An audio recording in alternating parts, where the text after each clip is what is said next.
Hello and welcome everybody to Bottles and Bricks, a Last of Us podcast. I'm your host, Ronan Unchained, and whew, this effing episode, Craig Mason, Neil Druckmann, HBO, shame on you for making me tear up and still continue to break my fucking heart another week. But in order to share these emotions and let it all out, I need my compadre with me.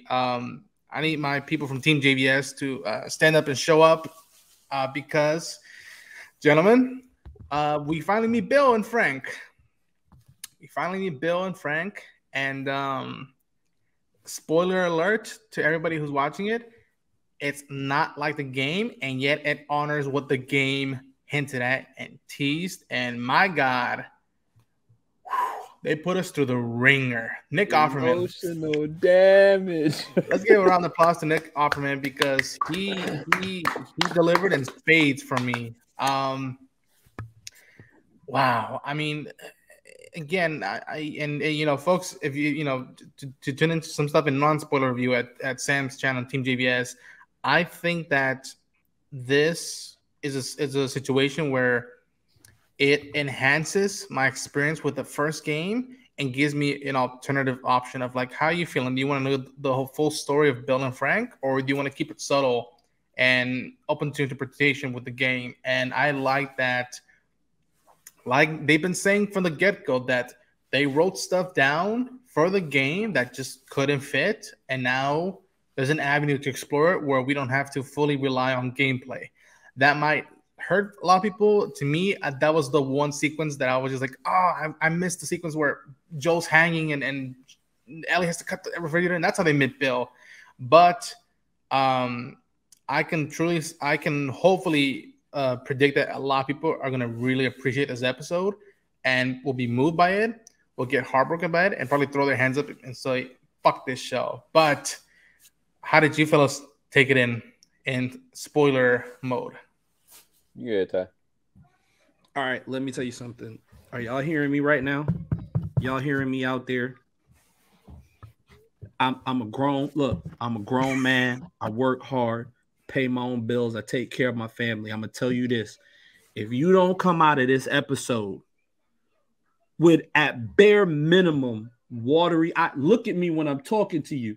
If you don't come out this episode with bare minimum watery eyes, you are an emotionless jerkwad, and I don't want to be associated with you. This episode, I mean, this was a slow burn of emotional damage. This wasn't even just hitting you in the head with the test hammer. This is, we gonna put you through the slow. This is the slow torture. Right. You know, because you kind of have a feeling, you know, it's coming, especially if you've played the game. But this is like, we're going to give you the slow torture. You're going to see this relationship build. You're going to see this love happen. You're going to see how we're tying all of this back to the second episode. And you're going to see our main character, who isn't even in this episode, but maybe 35-40% of it out of the 60-65% that Bill and Frank are in this, and you still see the impact he feels from this backstory coming all the way up. Like, if you don't come out of this episode with some watery eyes, where you talking about, yo, somebody cutting onions in here, you know, don't worry, look, I ain't crying. I just got, look, somebody cutting onions, you know, around this episode, you know, that's all I'm saying. If you don't come out with at least that, you have no emotions, and I feel for you.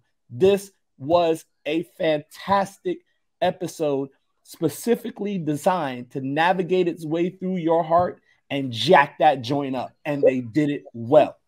I leave it at that. Yeah, it was a midway point when Frank and Bill were going through their moment. No dialogue whatsoever. And they were visiting all the different sites, like the hole, the strawberries, everywhere, even down to them, you know, getting married. Like, and the music alone. I was like, bro, I am not letting a tear come out of my eyeballs. It is not gonna have. You are not gonna break me off of this. I refuse. And this was the crazy thing. Then it got to the point where Ellie was reading the gosh darn note, and she couldn't say Tess. And I was like, screw you, show. Come on. There it is. The thing about the show is they, I'm not going to say they sacrifice action and entertainment for emotional value, but they understand the characters. They understand why this game was so impactful was. Because the truth of the matter is, if you take from the moment that the moment that Bill meets Frank to the end of their story, you can believe that could be anybody in a post-apocalyptic situation that we're surviving, and we're like, look, man, we had a good run. And like, that's some real stuff. Like, it's not like, oh, well, that's so fictional. That, like, no, like, this man's like, look, I got this and I need to check out. And I love you, but you need to help me be free of this. And I'm not condoning it, not saying that, but I understand it in a situation like them, because it's like, it wasn't like they were getting consistently like attacked. It wasn't like, you know, they were in any immediate danger at all times. It was just a circumstance that put them to where they was. And that's such an interesting thing, because a lot of times these post-apocalyptic shows, like, it's always like something happens, and that's the reason when they make this drastic choice. Like, no, they flushed out these characters to the point that you understand and comprehend every decision they made. And that's hard. They only did it in like a 70-something minute episode. It's not like I've known them for an extended amount of time, even though I know Bill from the games. I know what kind of man he is. Yeah. I know he's got a heart here or there. And I know I took enough time to read the letters in the game to understand like how deeply connected he was with Frank. But I didn't see that. There was no substance behind that. This episode gave all the substance. And I commend them for it, because they took a heavy risk with this on so many different levels. And I think they paid off, because, and I guess we'll talk about that next, Ronan, is the fact that, like the scene you described, when, you know, they're going through the different traps, and then all of a sudden they're strung up, and it's an intense moment for Ellie and Joel. Like, it's like, I don't know if he's gonna make it. Like, this is literally like something about to grab Joel right then and there, and then all of a sudden, like, you know, they're saved by Bill, and then Bill and Ellie have their moment. It's a lot of interesting banter and dialogue that I loved from the game, but did I really know Bill? You know what I mean? Like, in the game, did I really know him? Did I really grasp who he really was? I think Neil was like, I want you to know who really Bill is. Not just what his capability is, not just kind of how he is around other people, but kind of understanding what he is and who he is. And I think that was a very fascinating approach to it. But, or at the very least, experience Bill. Because I can make it up and I can connect the dots, but it's another thing to experience his life. Like, and I've been preaching this since we started the podcast. I've been wanting, and we're not getting any more new games, which we'll eventually talk about soon, you know, down the line, that like give us another graphic novel. Everybody loved the, you know, the Left Behind DLC, and they gave them American Dreams, a graphic novel about Ellie and Riley. Why can't we get that for Tess? Why can't we get that for Tommy, for Bill? So I figured this was, and I think it was probably Ty or somebody else who said that this was the Left Behind version for Bill. And that's what I was going to jump into when you were done, but yeah. And even when we're not spending time with Bill and Frank, there's still a connected dot where it's like, okay, Joel is now, you know, committed to what Tess asked him to do, and then he realizes that the people he knew are gone, and now, but he has everything he needs to go where he wanted to go. Yeah. And you know, this is a sweet moment where he asks Ellie to take off your, pull up your sleeve, and checks again, is she turning or not?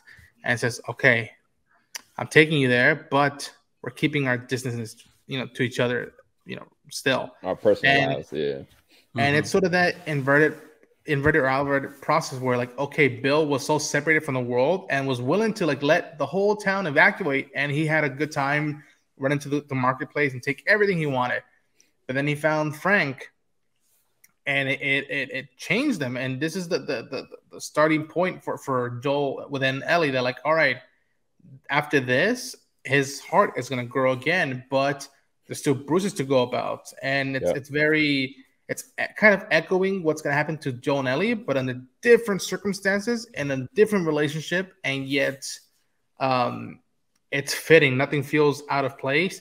Not even, and I'm gonna just bring it up just because it's gonna happen, but that the fact that they gave Bill and Frank a sex scene, and I said it to you guys either in non-spoiler or behind the scenes. I'm like, listen, I was moved. I felt bad for them. I was happy for them when they were happy, but I can't connect to that. But just because I can't connect to that doesn't mean that a whole lot of people around the world are gonna really, really appreciate that scene, this episode, and it's good. I can't wait to hear the reception for it. Hopefully, it's mostly positive. But so I got a comment on that, and y'all know me, so I'm gonna be very kind and nice.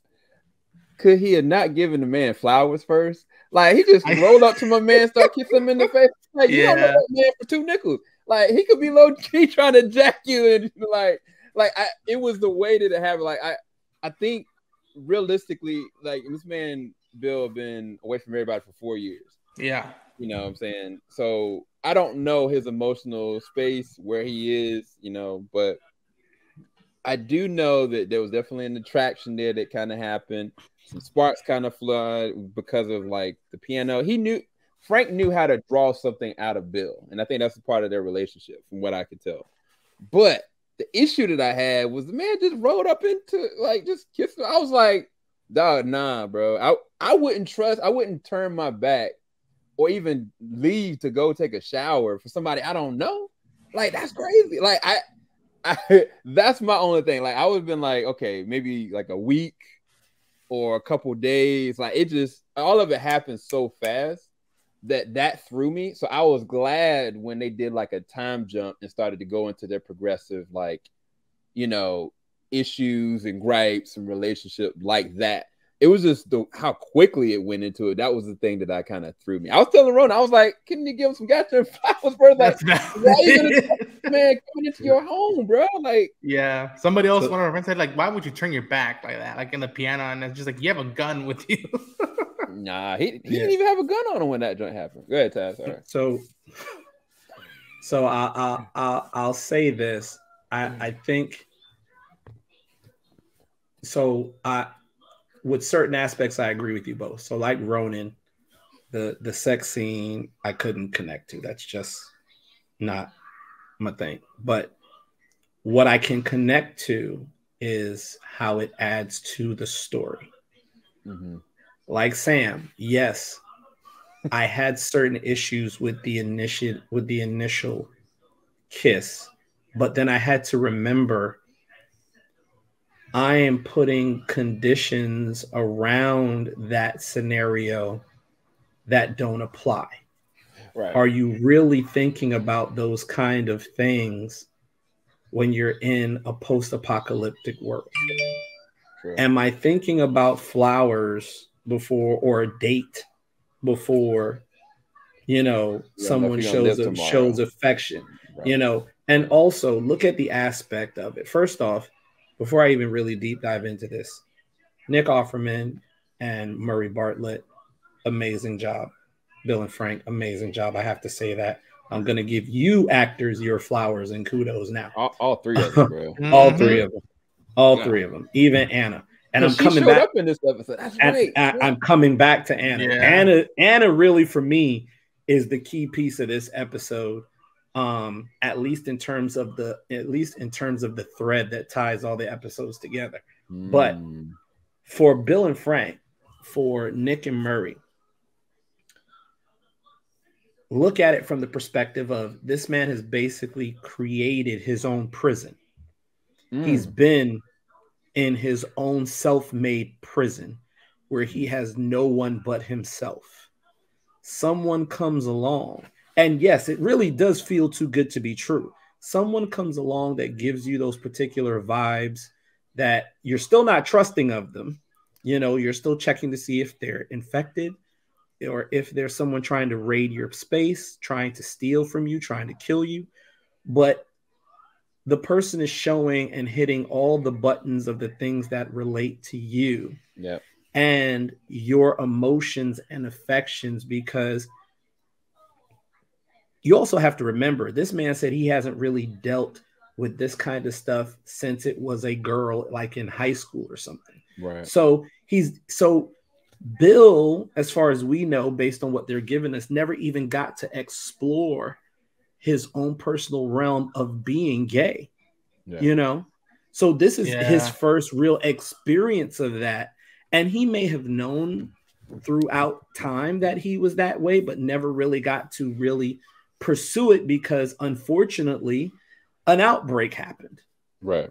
You know, so he's more in survival mode and he's doing these things as routine to keep himself sane. Because when you're talking about somebody who has basically lived by themselves and survived for 20 years. 20 years. That's enough to make anybody go insane. And he's kept this routine to maintain his sanity. On top of which, I have to give them credit because they certainly handled the time skips better than House of the Dragon. I'm just going to put that in there. But like Ronan was talking about how, and Sam was talking about how they came to the end of the road, they had a good run. That was also epic because in my mind, it made perfect sense because you spent 20 something years on your own by yourself. Yeah. Someone comes along and spends years with you, building a relationship, someone you fall in love with, yearn to protect and yearn to grow old with and live the rest of your life with. Now a debilitating condition is taking that person from you and there's nothing you can do about it. How do you go back to the being on your own? Right. You know, it was so unfortunate and sad, but I totally understood why they did what they did. How do you go back to that? Yeah. Right? It's the line, right? He said, before I met you, I wasn't afraid. Right. Exactly. Right. Exactly. So on top of which, speaking of that, let's go back to Anna real quick. Let's go back to Tess. The subtle piece of them in the time skips showing where Joel and Tess are basically having a double date with them and getting to know them, where Frank is basically opening up Bill's world and said, we're going to have friends. Yeah. Not there's the possibility, not there's a particular chance. He's basically being the housewife. We're going to have friends. Even in a post-apocalyptic world, we're going to have friends. You're going to entertain them. And our home has to be presentable. Yep. It doesn't, just because we live in a post-apocalyptic world doesn't mean our home has to look like that. Right. And you see who connects with who. Right. Tess And with clearly immediately. who connects with who. You and know, who's the leader? Like Tess is the leader and Frank is the leader, but they're the muscles, Bill and Joel. And they're exactly. Yeah. And that scene makes, and the thing about it is, the letter, going back to the whole letter with Joel and having the moment and everything in the game has major impact. But here it skyrockets for the simple fact of Bill and Frank clearly know that Joel and Tess have a relationship. Like there's something budding in there.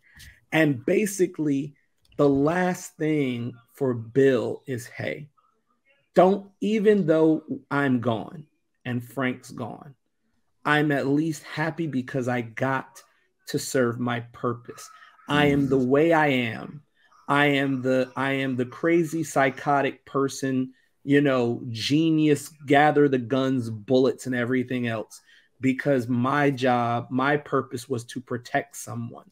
And I found that person. He's basically saying, take what I have and don't miss out on this opportunity and protect Tess.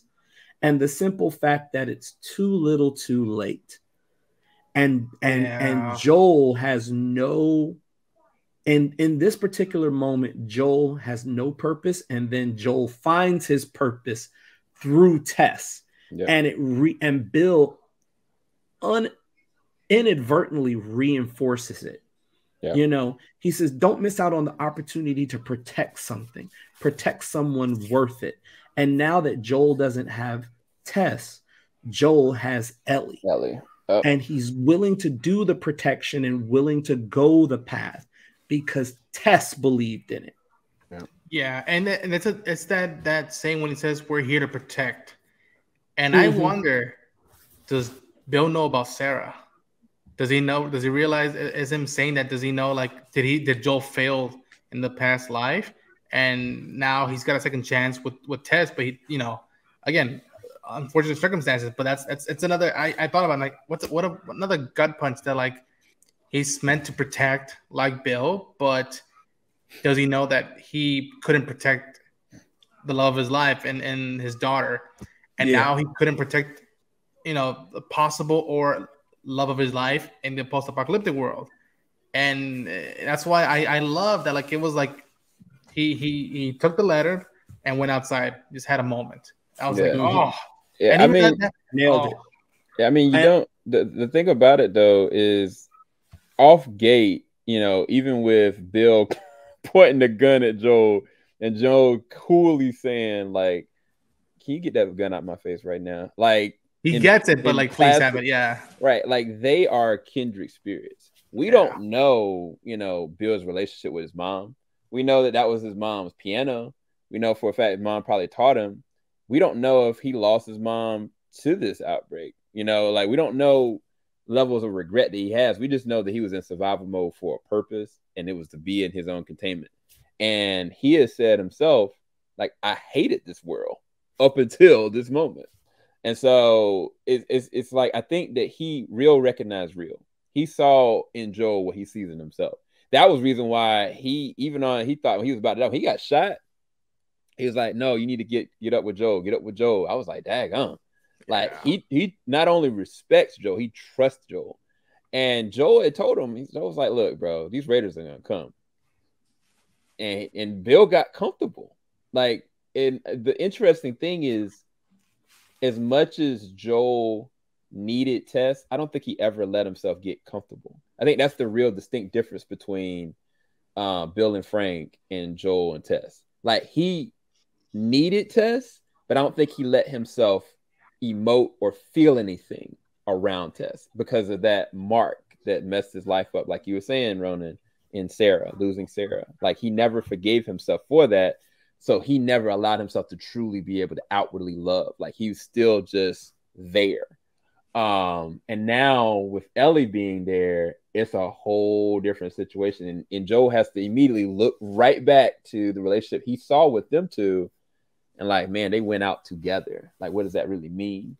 You know, kind of thing. I thought this was just amazing. Like, I think you can study this episode and get a lot from humanity. And just trying to dissect this. I'm not going to take too much time with it, but And you caught something good that I missed again in the first viewing, but I appreciate it in the second viewing. That like, once Joe tries to go check on Bill, Frank, and just open the door, it cuts to Ellie picking up the letter and the key, and the door shuts. So one would think, oh, somebody, did Ellie just run away? And no, she's there sitting down. But then you caught it, and I look at that, the sort of like a subtle poetic that like the door closed on Bill and Frank's story. And also this episode was funny as well. We're seeing all this dramatic stuff, but there's bits of humor where like, it's, Ellie asking Joel these questions one night, and he's just like, God damn, you asked too many questions.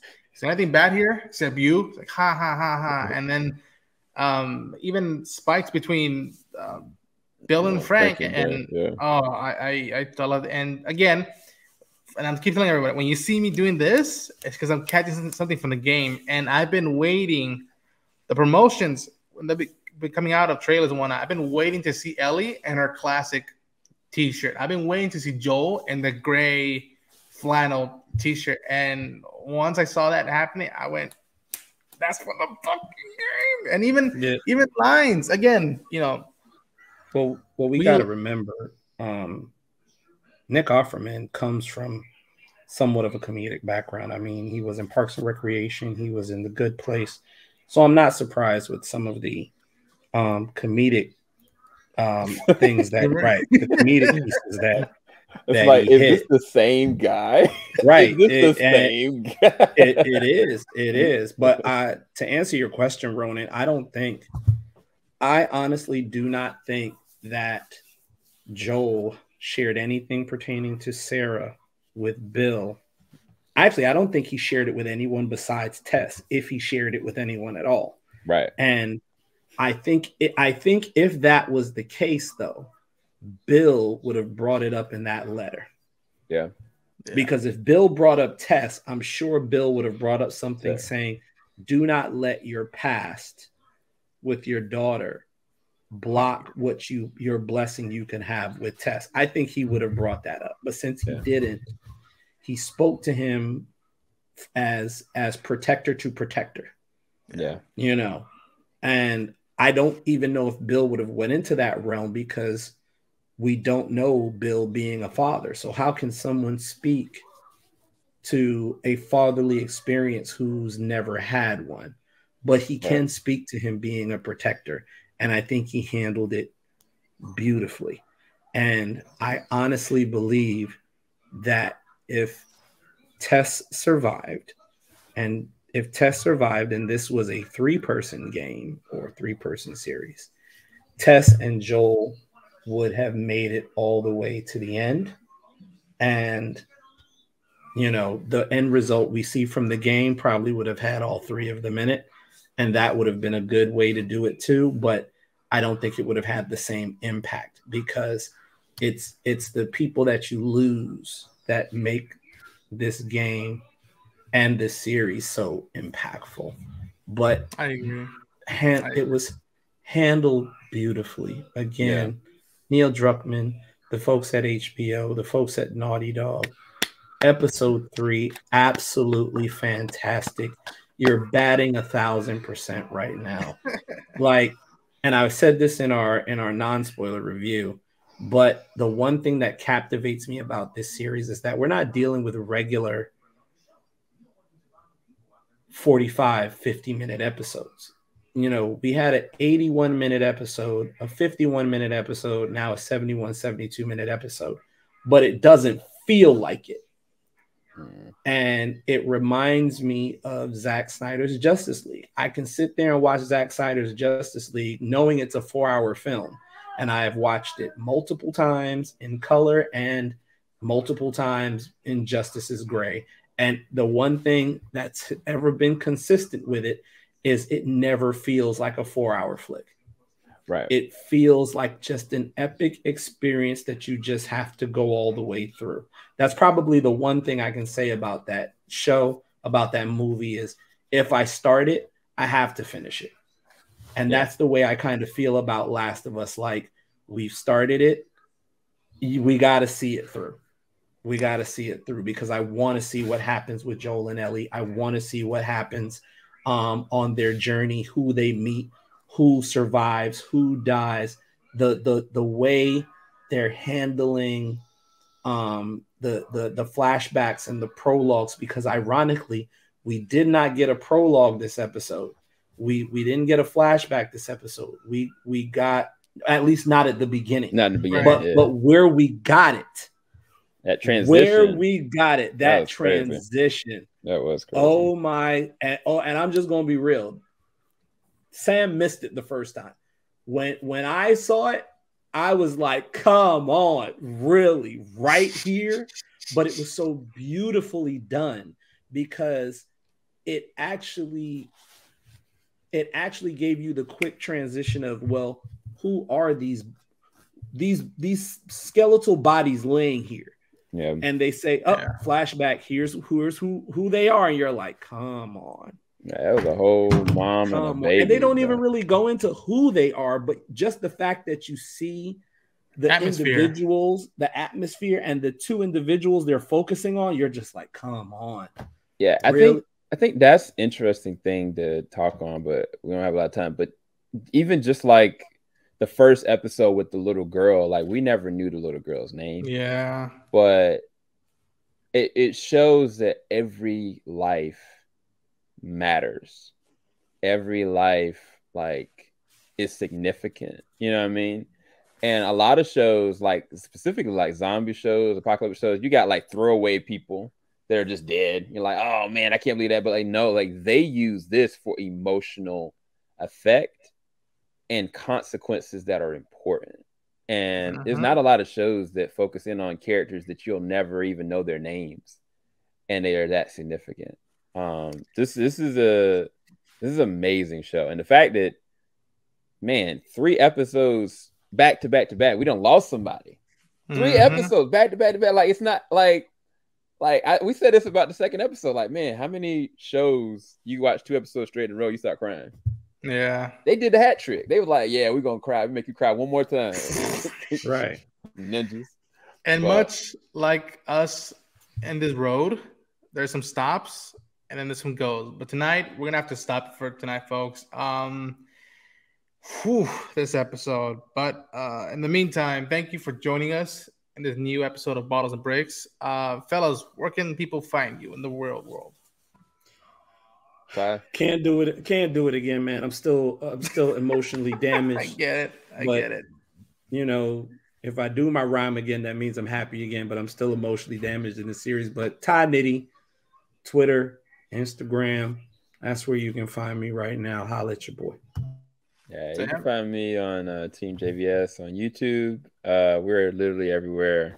I'm Super SEL 0320 on LinkedIn, Twitter, Instagram. And yeah, like this show wore me out, but I actually can't wait to see the next episode. So can we. So until next time, to the edge of the universe and back. Endure and survive. Peace, people.